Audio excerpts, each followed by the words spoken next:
जळगाव जिल्ह्यामध्ये रावेर आणि जळगाव लोकसभा मतदारसंघामध्ये 13 तारखेला मतदान होत आहे आणि या ठिकाणी खरं पाहिलं तर भाजप आणि महाविकास आघाडी यामध्ये चुरस असल्याचं पाहायला मिळतं आहे। जळगाव लोकसभा मतदारसंघाचा विचार केला तर महायुतीच्या उमेदवार आहेत स्मिता वाघ आणि करण पवार यांच्यामध्ये चुरस असताना पाहायला मिळतं, तर दुसरीकडे रावेरमध्ये रक्षा खडसे श्रीराम पाटील यांच्यामध्ये खरी चुरस असल्याचं आपल्याला पाहायला मिळतं।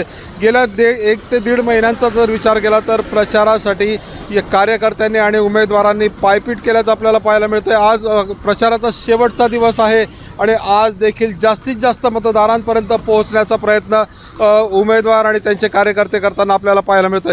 जळगाव जिल्ह्याच्या सध्या तापमानाचा विचार केला तर जवळजवळ 43 डिग्री इतका तापमानाचा पारा आहे आणि या पाऱ्यामध्ये प्रचार करणं, बाहेर पडणं आणि मतदारांपर्यंत पोहोचणं हे उमेदवारांच्या दृष्टीने अतिशय कठीण होतं। तसं मतदानाच्या दिवशीसुद्धा मतदारांना बाहेर काढण्याचं मोठं आव्हान या उमेदवारांच्या पुढे आणि त्यांच्या पक्षांच्या पुढे असणार आहे। जळगाव जिल्ह्यामध्ये गेल्या 15 दिवसांमध्ये अनेक राज्यातले आणि देशातले बडे नेते येऊन या ठिकाणी त्यांनी सभा गाजविल्या आहेत। यामध्ये नितीन गडकरी आहेत, शरद पवार आहेत, उद्धव ठाकरे आहेत, चंद्रशेखर बावनकुळे आहेत, अशी अनेक दिग्गज नावं या ठिकाणी प्रचारासाठी येऊन गेलेली आहेत।